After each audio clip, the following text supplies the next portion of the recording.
shaggariin dura rakkoo bal'aa ture erga shaggar hundaa'e immoo rakkoowwan yeroo dheeraaf kan galatanii turan sun dhaawataadhaan hiikuun diinagdee maddisiisuu carraa hojii bal'inaan uumuu rakkoo bulchiinsa gaarii hawaasa keenya yeroo dheeraa deebisuu waliigala badhaadhinni akka biyyaatti barbaannu galmaan ga'uu keessatti gumaachi guddaadha kan irra eegamu ammas hojjechaa kan jiru kana.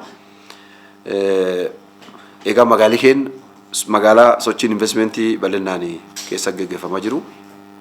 Investmentiin guddina biyya tokkootiif gumaachi guddaa akka qabu beekamaadha. Carraa hojii bal'inaan in uuma, diinagdee guddaa maddisiisa, akkasumas muuxannoo adda addaa fiduudhaan ce'umsa beekumsaa fi teknooloojii lafa qabsiisuu keessatti gahee guddaadha kan qabachaadha. Kanaaf biyyi investmentii dhiisee addatti guddina barbaadamu galmeessin jiru. Karraa ka'uudhaan mootummaan akka mootummaa keenyatti mootummaan jijjiiramaa keessumaa investmentii poolisii fi tarsiimoo haaraa baasuudhaan waggoottan dabarsin hojii baay'ee guddaa hojjechaa ture jira. Akka magaalaa keenyattis magaalli Shaggar magaalaa sochiin investmentii bal'inaan keessa gaggeeffamaa jiru. Dhaabbileen investmentii FDI dabalatee kan investmentii qonnaan bulaa gara investmentii ce'an dabalatee hiimaataa fi waldaan hojii gamtaa ce'an dabalatee keessumaa manufacturing industry wal qabatee sochiin investmentii baay'ee guddaa magaalaa keessatti gaggeeffamaa jiru jechaadha. Kan godhuu kennan waggoottan dabarsin rakkoowwan kanaan dur turan sun hiikuu bifa addaatiin investmentiin faayidaa amma kaas kan hubachuudhaan bulchiinsa magaalaa Shaggar xiyyeeffannoo guddaa kennee hojii bal'aa hojjechaa ture jira. Hojii sun keessaa daataan investmentii rakkoo ture inni baay'ee fooyya'ee jira. Gambiraatiin ammoo investmentii keenya dijitaaleessuu wal qabatee ji'oospaashaalitti ragaan jiru hundi akka taa'u godhamee jira.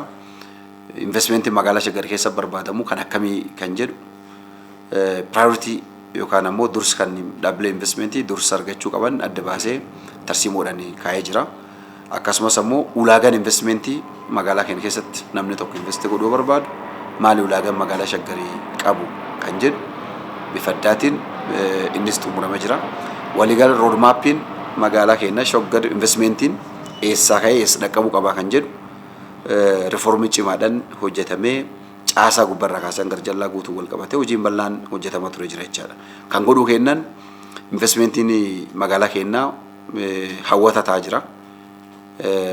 Kiruun investmentii sochii biyyalaa guyyaa guyyaan dhufanii asitti apply kan godhan hundaa'u ammoo investmentii magaalaa Shaggar yeroo ammaa karaa onlaayiniitiin namni manisa taa'ee otoo dhufuun hin barbaachisin ulaagaa sirraa barbaadamu guutachuudhaan manisa taa'ee apply kan godhu ulaagaa gaafa guutammoo akkaataa qajeelfamaa fi seer jiruun lafi dabarfamee kan kennamuu fi liizii yookaan waan sirra barbaadamu kaffaltii raawwatee gara hojii misooma magaalaa kan jiru bal'inaan simannaan guddaan godhamee jira jechaadha.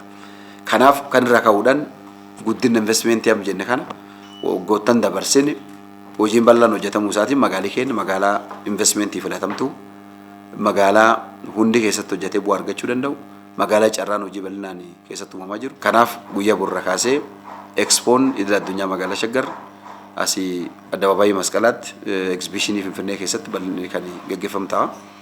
Asirratti faayidaan fi yookaan kaayyoon isa guddaan dhimmoota sadeeffran tokko kaasuun danda'ama. Gam tokkoon bittaaf gurgurtaan kan itti raawwatamu dhaabbileen asitti hirmaatan investmentii 200 oliidha kan bara kana irratti hirmaatanii hundi isaanii yeroo ammaa iddoon kennamee fi sochii bal'aa keessa galanii jiru. Kan irraa ka'amee bittaa fi gurgurtaan bal'aan kan itti gaggeeffamu akkasumas dhaabbileen investmentii asirratti carraa argatanii hirmaatan kun meeshaalee isaanii kan ittiin beeksifatan carraan akkasiin uumama. Gam biraatiin ammoo muuxannoon bal'inaan kan irratti waraabamu irratti argamu jechaadha. Asirra qaamni hirmaatu baay'ee guddaadha. So asirraa ka'uudhaan muuxannoon dhaabbilee investmentii mata isaanii jidduu isaaniitti uumamu muuxannoo guddaa jenneeti kan laallu. Hunda ol ammoo walitti hidhamiinsi gabayaa bal'inaan kan irratti uumamuu danda'u jechaadha. Kanaaf faayidaa kanaa fi kanneen biroo bal'inaan waan qabuuf Expoon tokko gaafa qophaa'u faayidaa olaanaa kan qaba. Hunda ol ammoo magaalli keenya magaalaa Shaggar magaalaa haaraa fi investment climate magaalaa keenya bal'inaan mijataa ta'uusaa magaalaa Shaggaris kan itti beeksifnu ta'a jechaadha.